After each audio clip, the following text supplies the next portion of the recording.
Hello everybody, my name is Cody Bray bringing us yet another video, and in today's video, we get to go over my favorite thing in D&D. At least when it comes to the classes, we get to talk about the fighter, but not only are we going to just talk about, am I going to do the general overhaul of the fighter class, I'm also going to showcase the Battle Master, as I did not go over it in the subclass tier listing. I just told you that, yes, I'm ranking it as the best one in my opinion, and I'm going to show you kind of why, as I not only do I kind of build and make a fighter right here, I'm actually going to showcase the creation um, of a battle master fighter as well. Just kind of showcase everything that you're getting at this point to be a fighter. And I'm also going to try to kind of showcase some strong little things just from races as well, because I've always, I've kind of always like just gone over like the class itself. So it's also kind of like, the race doesn't really matter. It used to matter for a while, but then Origin Manager came out. So as long as you have the ability to use Manager, then it isn't as hard, because you used to be locked into certain ability scores as certain classes. So like you could, if you're going to play a Goliath, you realistically were going to be a barbarian or a fighter because you were getting strength and constitution. Well, now you can do Origin Manager to make it to where you're a Goliath who's getting intelligence, so you can play your wizard finally. So it doesn't matter quite as much there, but I will kind of show what, in my opinion, would be your build for the majority of the fighter classes. I'm gonna start doing this for all of try to at least do this for all of the classes, just so that when you're looking at it, I always say, oh, wisdom should be this should be, constitution should be your second score, and yada yada yada. I'm gonna actually kind of try to showcase what I actually mean by all of that, just because, if you haven't actually like seen too much with D&D and you just hear me talking about all of these and me saying, oh, this should be your primary, this should be secondary, this should be tertiary and stuff like that, trying to actually show you what I actually mean in all of those senses. So, but let's get into the meat and potatoes of it all and just talk about the fighter as a whole. Right off the bat, at first level, your hit points is a d10 per fighter level, getting 10 plus your constitution modifier, so you're getting a decent bit of HP as you are one of the big tank classes for all the combatants. You're a martial class. I'll go over kind of the difference between all of the three types of classes: martial, half caster, and full caster. At some point, just kind of explaining what each of them really what it means to be a martial, what it means to be a half caster, and what it means to be a full caster at some point. So, but yeah, you're getting a pretty decent bit of HP as you kind of need a lot more HP so you can stay alive longer. And then at every time you level up, you'll be getting either 1d10 or you're either rolling a d10 or you're getting 6 that's flat plus a constitution modifier. So you're getting a pretty decent amount of HP as a fighter. Your proficiencies will be all armor and shields, simple weapons and martial weapons. You don't get any tools, and your saving throws will be strength and constitution. The skills that you get to choose from will be acrobatics, animal handling, athletics, history, insight, intimidation, perception, and survival. A lot of the time, just me, kind of how I like to do it is I play a lot of strength-based fighters, and then you can also play dex-based fighters. So a lot of the time, because those will be your higher scores most of the time, usually choosing these just as your uh, as the fighter, as these as your what you're trained in. That's usually what I do, but you can always choose anything else that you see on this list, as they're all an option. So, however you want your character to be played, then choose the one that fits that. You'll be getting a fighting style. Archery, if you're going to be a ranged combatant, then this one is definitely the one that you want to go with. So if you're playing like the Arcane Archer or the Gunslinger subclass, this one will definitely be something that you want to be choosing. Blind fighting might not be the one that you go after immediately, maybe not in like your first playthrough or something, because it doesn't make it doesn't seem super strong, because a lot of times you want something like archery, defense, dueling, something that helps you either do more damage or hit more often. Blind fighting is extremely helpful though, if you already have, good enough stats that you don't need to be getting plus twos and stuff to attack and damage and all that type of thing, because blind fighting allows you to have blind sight within 10 feet, which means that you can see everything and anything that is within, that even if you're blinded or darkness, that is in within 10 feet of you, as long as it's not literally just out of sight. Like if it is just, fully like through a wall or something, yeah, you're not going to see it through a wall. You don't have x-ray vision. But you will be able to see it even if it's invisible, as long as it doesn't successfully hide from you. Which means that if you're fighting something that can go invisible, as long as they just went invisible right in front of you, you'll know where they are as long as your perception is well enough, which you could always choose to have perception that's trained. So depending on what you want to do, you might want to go for that, because it'll always be kind of helpful. Defense will give you a +1 bonus to AC while wearing armor. So if you really want to be hard to hit, this is something that you can always go for, because you can go heavy armor, shield, and defense, and you can basically start off with a pretty high AC because of it. You can go Dueling, which is while wielding a melee weapon in one hand and no other weapons. You gain a +2 bonus to damage rolls with that weapon. And this is just saying one hand and that one of your hands has to have a weapon in it and the other one can't have a weapon. It does not say that you can't have a shield in your other hand. Just that you're only equipped with a one-handed weapon. So you can't have dueling if you're doing a two-handed weapon, and you can't have dueling if you're dual wielding. So as long as you're only using a single one-handed weapon, then you're perfectly fine to be getting a +2 bonus damage rolls. Next up is Great Weapon Fighting, which is when you roll a 1 or a 2 on a damage die for an attack you make with a melee weapon that you are wielding with two hands. You can reroll the die, but must use the new roll, even if the new roll is a 1 or a 2. The weapon must have the two-handed or versatile property for you to gain this benefit. So if you're using two-handed, if you want to be like the very, a big weapon user and not, somebody who's maybe more defensive or ranged base, and you want to be going, great swords, great axes, some real big, heavy weapon, then this one can be really helpful, because more often than not, you'll probably be rolling a few ones and twos, and there's nothing, that really sours the mood more than rolling a 1 or a 2 on the damage. So getting to re-roll those to potentially get them to be higher, even if it's just from a 1 to a 2 or a 2 to the 3, then yeah, it's actually very nice, and it's always nice to see bigger numbers at that point. You can get Interception. When a creature you can see hits a target other than you within 5 feet of you with an attack, you can use your reaction to reduce the damage the target takes by 1d10 plus a proficiency bonus to a minimum of 0. You must be wielding a shield or a simple weapon, simple or martial weapon to use this reaction. So this is kind of going to help you protect a little bit more. It is a rather than preventing the attack itself, it's just helping to prevent or reduce damage. So it's just a nice little thing that as long as you're trying to, be maybe more on the back line, or if you have, maybe like a rogue who you're trying to help out, giving him advantage or flanking with him, and the enemy wants to target the ooh, my bad. If the enemy wants to target the rogue now instead of you, you can try to help protect them by lessening the damage, or you can take protection, which is that while they're within 5 feet of you, like if an ally is attacked within 5 feet of you, you can use your reaction to impose disadvantage on the attack roll. You must be wielding a shield, so you can either try to reduce the damage if they do get hit by having interception, or you can potentially just prevent the attack from connecting because you can impose disadvantage on the attack roll. So, both of them kind of serve the same purpose, just in different ways. Superior Technique, you learn one maneuver of your choice from among those to the Battlemaster archetype, which we'll get to in a little bit.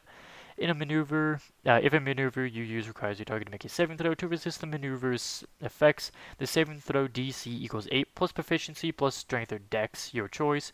You gain one superiority die, which is the d6, unless this die is added to any superior dice that you have from another source, which can be either from if you're the champion variant of the fighter and you took this superior technique twice, you'd add it to that. If you've taken the feat that allows you to get a superiority die and a battle master thing, then you can be adding it to that. Or if you're just straight up a battle master fighter, then you can have even more stuff to do. This die is used to fuel your maneuvers.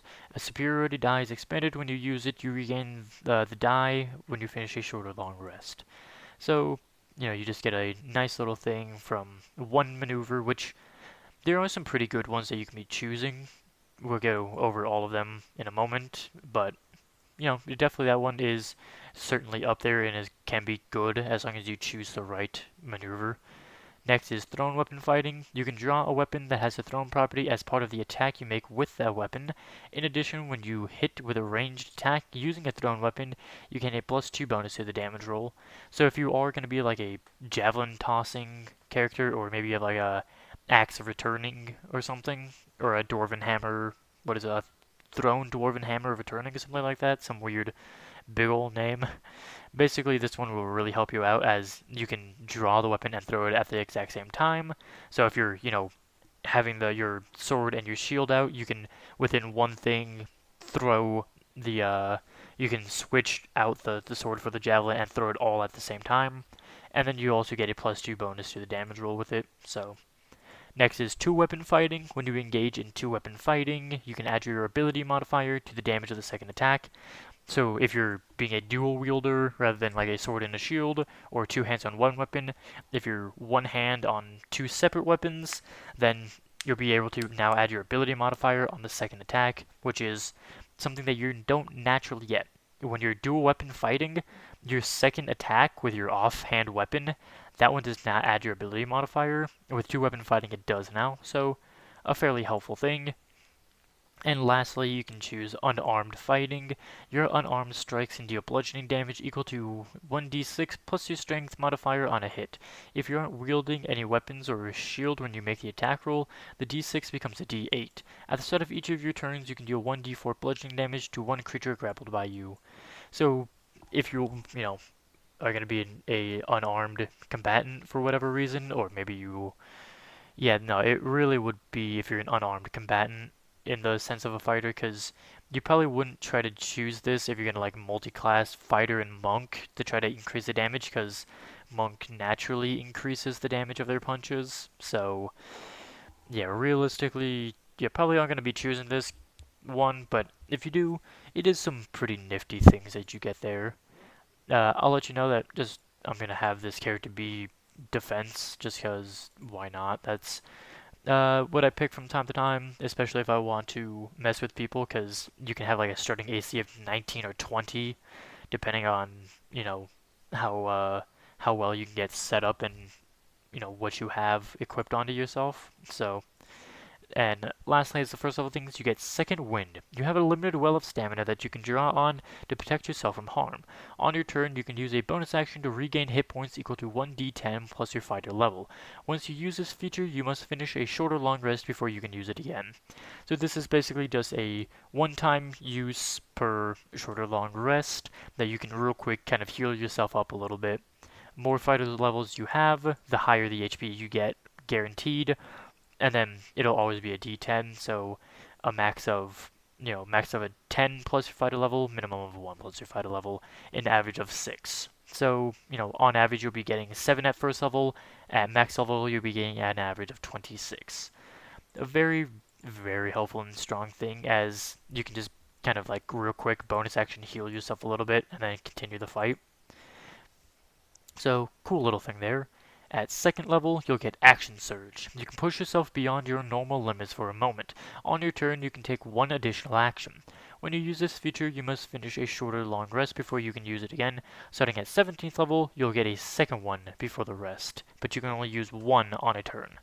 So you can't, pop both Action Surges. And now this one might seem like, oh, it's cool, you get a second action on the turn. How much can you do? Maybe other classes, it doesn't seem like there's a whole lot to do. But when you're playing as a fighter, you'll get one of two things you can do. You can either A, if you're being an Eldritch Knight, you can cast 2 spells on a turn, or you can take your attacks to impose disadvantage on the enemies for their saving throw on the next spell you cast, and then cast a spell that has a saving throw to deal a lot of damage to them as they'll be at disadvantage. Or you can take a second attack action, which at a max level fighter, or just even, a level 5 or 11, I believe, you'll be getting 2 attacks with this single attack action and 3 attacks, and then later 4 attacks with a single attack action, which means that on one turn, you can potentially take 8 attacks. You're just absolutely just swinging at an enemy 8 times, and you're more likely than not, you're gonna be hitting quite often, especially if you're being like a gunslinger and you have the archery thing, so you're getting a +2 to the attack roll on top of your already kind of like high to hit thing. Yeah, you're gonna be hitting a lot of enemies at this point, and it's gonna be a lot of fun. At 3rd level, you'll get your subclass, which is time to look at the Battle Master. And why do I rank the Battle Master so high? It's because of this right here, Combat Superiority. Right off the bat, you'll be getting some special dice called Superiority Dice. And with those things, you can be using them to use maneuvers. You learn 3 maneuvers of your choice, which are detailed under maneuvers below. Many maneuvers enhance an attack in some way. You can only use 1 maneuver per attack. You learn 2 additional maneuvers of your choice at 7th, 10th, and 15th level. Each time you learn new maneuvers, you can also replace 1 maneuver you know with a different one. Superiority dice. You have 4 superiority dice, which are d8s. A superiority die is expended when you use it. You gain them back at a short or long rest. You gain additional superiority die at 7th and 1 more at 15th. The saving throws will be calculated as an 8 plus proficiency plus strength or dex, your choice.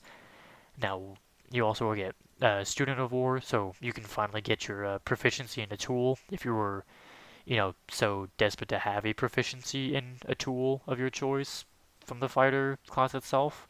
You now get one. So, choose whatever you think would be most helpful and most related to your character. I'm just going to select Smith Tools. It doesn't really matter, mainly because I'm not actually creating a character at the moment. I'm just showcasing what the fighter and what the Battle Master give. So, maneuvers. Oh boy, yes, yes, yes. There are a lot to go over. So I'll try to real quick go through all of them. Ambush. When you make a dexterity stealth check or an initiative roll, you can spend 1 superior die and add the die to the roll, provided you aren't incapacitated. So the first part right here, that's kind of nice. You can add a d8 to your stealth checks, or on the initiative roll, which means that you can roll your d20 plus your probably fairly decent initiative roll, as it is a dex-based thing, and you might be a fairly dexterous, dex-based character. And you also might have the alert feature, which is extremely powerful.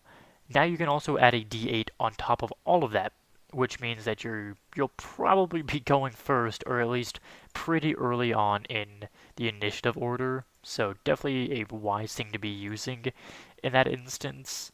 Next is bait and switch. When you're within 5 feet of a creature on your turn, you can expend 1 die and switch places with that creature, provided you spend at least 5 feet of movement and the creature is willing and isn't incapacitated. This movement doesn't provoke opportunity attacks. Roll the superiority die. Until the start of your next turn, you or the other creature, your choice, gains a bonus to the AC equal to the number rolled. So this can basically get your teammate out of a sticky situation and put you into that, which is where having something like the you're going to be a very high AC based character, heavy armor, shield, the defense fighting style, so that you can just throw your AC maximum, and then you roll your d8 and you roll like a 4 or something. You give that 4 to your ally until the start of your next turn. They're getting a +4 to AC, which if you're putting that on like a wizard who has like a 12 AC, they now get all the way up to a 16, which is probably the highest they will ever have without casting shield. So it is a very strong thing to do. Next, you can choose Brace. When a creature you can see moves into the reach you have with a melee weapon you're wielding, you can use your reaction to expend 1 superiority die and make 1 attack against the creature using that weapon. If the attack hits, add the superiority die to the weapon's damage roll.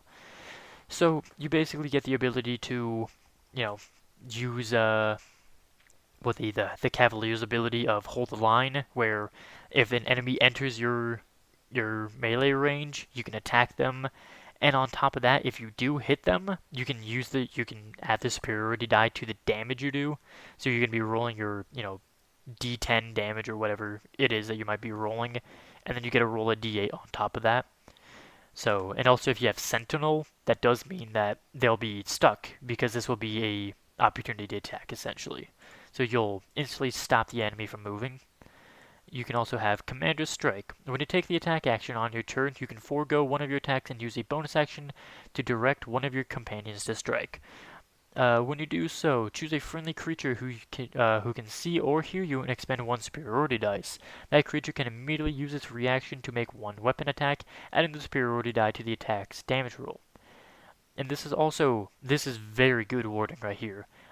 When you take the attack action on your turn, you can forego one of your attacks and to use a bonus action to do this. This is not saying that you can if it was like a free bonus action thing, but you can be attacking and then you kill the person in your first strike. Oh, you probably couldn't get to a second person because you already used your movement, so you can then use the fact that you have a second attack later on to use it instead to say, as my bonus action, I'll have one of my allies use their reaction to make an attack against somebody. So just a nice little thing there. Commanding Presence. When you make an Intimidation check, Performance check, or Persuasion check, you can expend one die and add it to the ability check. So just a nice little thing that you'll probably, you might be intimidating or persuading people. How often would the fighter be performing? Probably not that often, but Intimidation and Persuasion might be a bit more often. Disarming Strike. I'm just going to try to go over these a lot quicker because I don't want this video to be, as much as I easily could, just gossip about this subclass in this class for an hour. Trying not to do that. Disarming Strike basically allows you to, when you hit an enemy, you can add the superiority die to force them to attempt to have them drop the weapon they're holding. They need to make a strength saving throw. You get to add the superiority die to the damage you do. Distracting Strike allows you to have advantage for your allies. You get to add the superiority die to the you get to add the superiority die to the damage roll. The next attack roll on the target has advantage before the start of your next turn. Evasive Footwork. When you move, you expend one superiority die, rolling die, adding the number roll to your AC until you stop moving. So if you're, seeing that there is some higher level, higher hitting enemies, then you can real quick pop that and then just run through them, and you'll not be taking damage from any of their attacks of opportunity. Fainting Strike is using one of the die and using your bonus action to give advantage on your attack roll against that creature. If the attack hits, you add the die to the damage roll.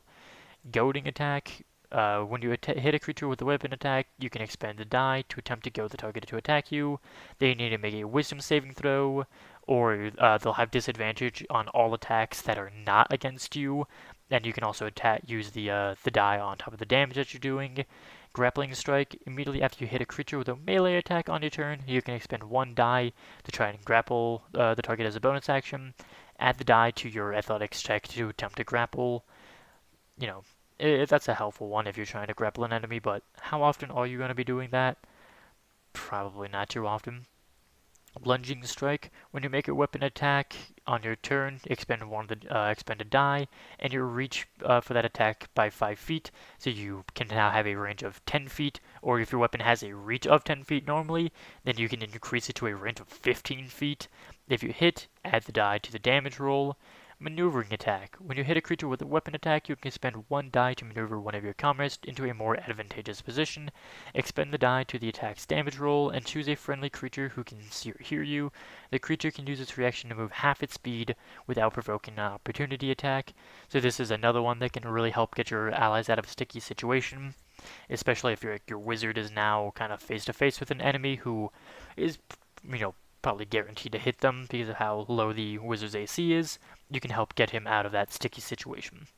Menacing Attack. When you hit a creature with a weapon attack, expend your superiority die to frighten the target, or attempt to frighten the target.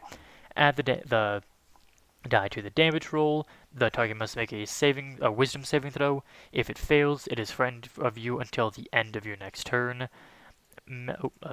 Parry. When another creature damages you with a melee attack, you can use your reaction to hit them back, adding the superiority die, or expand the superiority die to reduce the damage by the number you roll on your die. Okay, no, this is not the one that lets you hit people. That is Riposte. Riposte is the one that is when somebody tries to hit you, you can hit them back. This is being able to reduce the damage by a certain amount plus your dexterity modifier. Precision Strike, when you make a weapon attack roll against a creature, expand the superiority die to add it to the roll. You can use this maneuver before or after making the attack roll, but before any effect of the attack are applied. So this is all of the other ones so far that I've basically been talking about. They've always been roll the die, and it'll add to the damage you do. This is so that you can have an easier time hitting the target instead of after you've already hit the target. This one makes it easier for you to hit the target. Pushing attack, use the die to try to push an enemy back. Superiority die is added to the damage, and you can push a creature, large or smaller, if they fail the strength saving throw, and they can be pushed up to 15 feet away from you. Quick Toss. As a bonus action, you can expend one superiority die and make a range attack with a weapon that has the thrown property. You can draw the weapon as part of making this attack. If you hit, add the die to the damage. Rally. On your turn, use your bonus action to expend one die to bolster the resolve of one of your companions. When you do so, choose a friendly creature who can see or hear you. That creature gains temporary hit points equal to the superiority die roll plus charisma modifier. So maybe early on that one's kind of alright if you're being a charisma, if you have like a bit of charisma as a fighter, but you probably won't, so probably not the most useful thing, especially later on, but it's still kind of nice to have. When a creature misses you with a melee attack, you can use your reaction to expend one superiority die and make a melee weapon attack against the creature. If you hit, add the superiority die to the damage roll. So if they strike at you and they miss you, then you get to use this one to attempt to hit them back. With parry, when they hit you, you can use that one to reduce the damage you take. So riposte is if they missed, parry is if they hit. Sweeping attack will allow you to choose another creature within 5 feet of the original target. If the original attack roll hits that one, it takes damage equal to the number you roll on your superiority die. The damage is the same type of the original attack. So, getting to hit more people, because that's always kind of fun. Tactical assessment. When you make an investigation, history, or insight check, you can expend a die to add it to the ability check. And lastly, trip attack. When you hit a creature with a weapon attack, add the die to the damage, and you can attempt to knock them down as long as they are large or smaller. If they fail the strength saving throw, they are knocked prone, and then you can continue doing whatever you want. What I would usually recommend early on would be trip attack, riposte. If you're trying to build a character who has a pretty high AC, because it would be more often that the enemy will be missing you, so you can use that. And parry if you think that if you're going a little bit lower, so that if they hit you, you can try to reduce the damage. But even if you want, you can actually have both, because they're both extremely strong. Other really good ones, Disarming Strike is pretty good, Ambush is pretty good, Precision Strike is extremely good, Pushing Attack can be great. Yeah, like very strong ones. Whatever you want to try to build your character as, you can do it in whatever way you want. At level 4, you get an ASI. At level 5, you get extra attack, which is that when you take the attack action, you can attack twice with one attack action, so you can hit multiple times by using it once. At 6th level, you get a second ASI.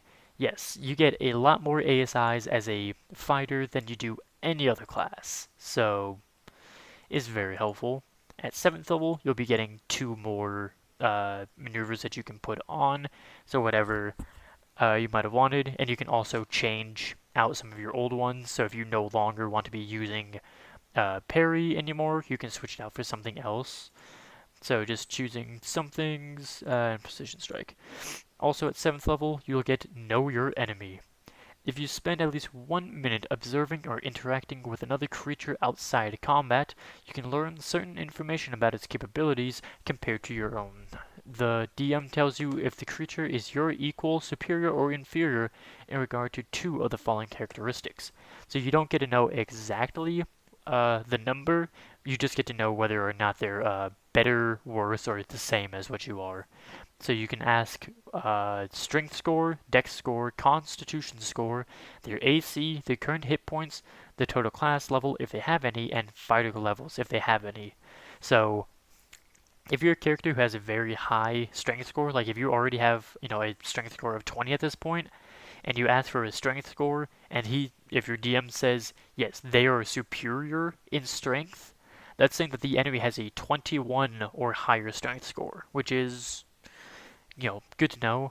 Definitely ones that if you're, thinking about going into combat against them, things to know would be, what is their AC, what is their hit points, so that you can know, what do you have to, how high do you have to roll to break AC, how long, how much do you have to damage them before you can kill them. Total class levels is also a helpful one if you know you're going to go into combat. You won't know if, you won't be like, oh, they have 4 levels in Bard and 3 and something else. You'll just know that they are a level 7 enemy as well.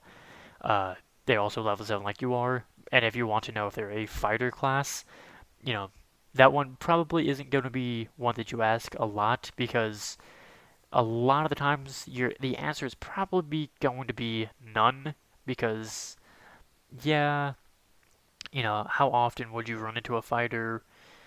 Often, yes, but probably not often enough to really need to ask that one.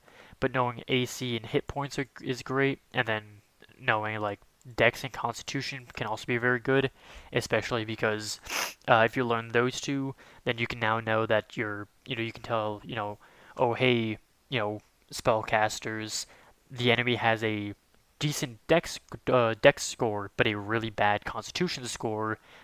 Try to bring spells that'll try to capitalize on that.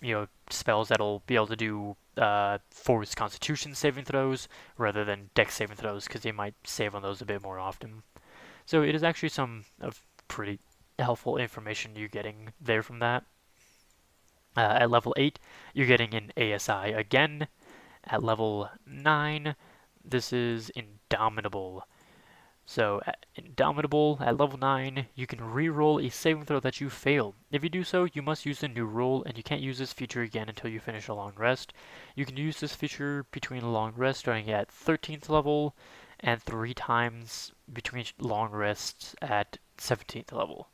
So, the ability to re-roll failed saving throws is pretty cool because, just getting to re-roll failed things is always extremely helpful. And so far, Indomitable, ASI, ASI, Extra Attack, ASI, and then everything before the Martial Archetype, your subclass, all of those so far have been everything, like every fighter will be getting that. Combat Superiority, Student of War Maneuvers, and Know Your Enemy are all things that only the Battle Master's subclass will be getting. At 10th level, you'll be getting even more maneuvers that you can be choosing from. So whatever you might want at the time, Goading Strike if you want to just mess around with that, Disarming Strike if, you're getting better and better. Improved Combat Superiority at level 10 as well. At 10th level, your superiority dice become D10s, and at 18th level they become D12. So now all your D8s, you'll be rolling D10s, and then at 18th level, you'll be rolling D12s. So you can really start getting some high numbers or more damage or higher chance to hit if you're doing Precision Strike. At level 11, you get Extra Attack again, which is that when you take the attack action, you can attack 3 times on the same action instead of twice, and the number of attacks increases to 4 when you max out as a fighter at level 20. So you can be attacking a lot. At 20th level, you get another ASI. At 13th level, you'll be getting nothing. This is the first time. This is the first level that you don't get anything. Because, of course, you get first level, you get second level, a lot of stuff at third level, you get stuff at 4th, 5th, 6th, 7th, 8th, 9th, 10th, 11th, 12th. Sadly, nothing at 13th, which is kind of disappointing, actually. At 14th level, you'll be getting another ASI, by God. At 15th level, you get your last set of maneuvers you can be getting now. So really at this point, it's kind of like, what are you going to be getting, because to be honest, this is when you'll be set on. These are the final set of maneuvers, really. So like whatever you have here, you probably have exactly what you want to have. At 15th level, you get Relentless, which is something that you're getting from the subclass. When you roll Initiative and have no Superiority dice remaining, you regain 1 Superiority die. So it's something that a lot of classes and a couple of the subclasses give, is that if you have, die to roll, type of thing, you have none left. Oh, here you can have 1 just to kind of help you out there. At 16th level, you get another ASI. At 17th level, nothing again, unfortunately. At 18th level, you get the Capstone, which is improved combat superiority, which is your superiority dice or D12s. And you might be thinking, wow, that's a really lame capstone, and yeah, it is, but to be honest, you aren't really focusing on what like a lot of these are giving you, because the whole point of this subclass is the fact that you're getting maneuvers and you're getting a lot of superiority die to be working with to do a lot of maneuvers that can all definitely like very powerfully benefit what you do.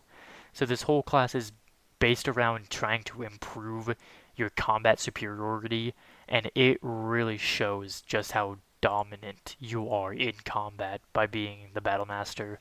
Which is, yes, I know I always say that I like the fact that, you can also have stuff outside of combat. The fighter isn't that big of an outside of combat thing. Like the barbarian also is not a very like big outside of combat character. It is a like pretty much a in combat, it just wants to do damage and not take damage for your team style of thing, compared to other classes who will be more related to in combat and out of combat. These guys, these two, the barbarian and the fighter, are very much focused on in combat related stuff. So the fact that this is improving your combat to a superior level is why I rate this one so, so highly. Because you can just purely focus on improving yourself for combat related things. Or if you really want, all of your ASI stuff, whether it's your ability score that you're improving or a feature, you can basically have the subclass itself be improving how good you are at combat with the maneuvers and the combat superiority die and stuff, and then have all your ASI and your feats be focused on improving you outside of combat, which is also why this one is so strong. The fact that the fighter gets 1, 2, 3, 4, 5, 6, 7 ability score improvements, which can also be 7 feats that you unlock. And at 20th level, you get to attack 4 times instead of 3. So you can be attacking a whole lot of time, and you can also be getting a lot of combat-related things. Now, me personally, I won't be going over like all the feats because there are a lot to go over, and I'm sure at some point I won't go over every single one of them, but I'll kind of go over your basic like gist of them essentially. I'll be going like the basic gist of some of them, and then going into certain ones in more detail, and then maybe doing like a ranking of my top 10 feats in the game. So this is just randomly doing it out. I can, try to roll for them to see if I like what I roll better than what I like these, which, I might, because I might have a bit more even spread out across the board. But this is realistically what you'd be going for, is getting either strength or dex to be the highest, depending on whether you want to be a strength-based or a dexterity-based fighter, and then constitution as the second one, and then whichever one you didn't choose between these two as your third highest thing for most fighters. For some, you might want to focus a bit more on intelligence rather than on the whichever one of these you didn't choose. So, I think the Eldritch Knight has a lot of stuff to do with intelligence, so you probably want to be doing like either strength or dexterity, depending on which one, constitution, and then intelligence, and then you can kind of focus on the others, here and there for whatever reason. So, depending on your subclass, you might want to focus on one of these, but this is for the most part, most classes can be focused on strength. Arcane Archer and Gunslinger, you'd be going for dexterity, as range attacks are dex based other than thrown weapons.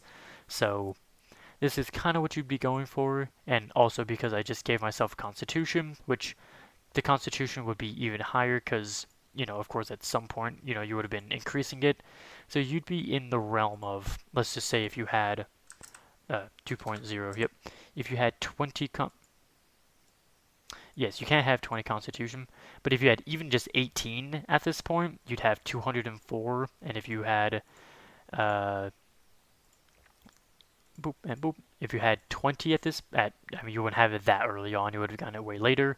But you can have, 224 Constitution or 224 HP, and yeah, that's a lot of HP, and that is a lot of HP that might not go down that often because you might have a pretty high AC being either a dex-based fighter or a heavy armor shielded character to just kind of prevent damage coming in to either never be hit, or even if you are hit, you have so much HP, and you can use second wind to heal yourself.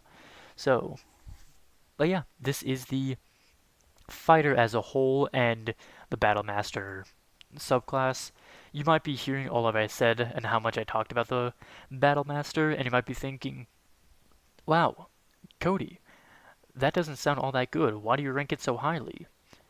If you play one or if you've ever played one, or you've ever had somebody who's played one, and you've seen just what they can do, like they're a very competent, extremely good, I'm not even saying good player, but like somebody who like uses the maneuvers well enough. They have good maneuvers, and they just don't have like terrible luck when it comes to rolling. You'll see that when it talks about combat superiority, it is talking about superiority. Like, it is inhumanly dominant. And then I guess just as another thing right here, uh, other things that you can have from this for your additional features if your DM allows them. Fighting style options. When you choose a fighting style, the following styles are added to your list of options. Blind sighting. Yeah, it looks like this. All of these are actually already available. At least mainly it might just be because I own a couple of extra books. So yeah, these are already available to me, so I don't have to worry about turning that one on. And also, martial versatility, a 4th level fighter feat. When you reach a level in this class that grants you an ASI feature, you can do one of the following as you shift the focus of your martial practice. Replace a fighting style you know with another fighting style available to fighters. If you know any maneuvers from the Battle Master archetype, you can replace one maneuver you know with a different maneuver. So you can basically just help, you can change maneuvers more often. So this one can actually be a very good one for the Battle Master, as you can be changing your maneuvers a lot more often.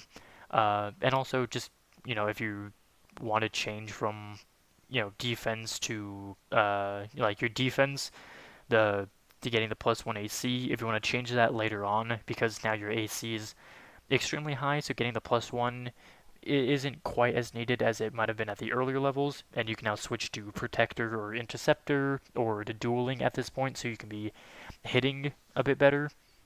Then you can change it by doing that. So definitely some, very nice thing there. But yeah, that is the fighter as a whole, and what I believe is the best subclass for the fighter, the Battle Master. But that'll do for this video. If you guys did enjoy, then consider hitting the like button and commenting down below what you guys did enjoy so that I can improve. No, I don't need to improve upon what I already do well enough because you guys think that it's good enough. I mean, I'll still improve upon it, but hit the like button and comment down below what you guys did enjoy so I can continue doing it to continue making the videos as well as I have been. If you guys didn't like the video, dislike the video and comment down below what you didn't like so that I can improve upon and make the videos better. If you guys want to know when I upload, then the best way to know is by subscribing. But that does it for this video. Until next time, bye guys.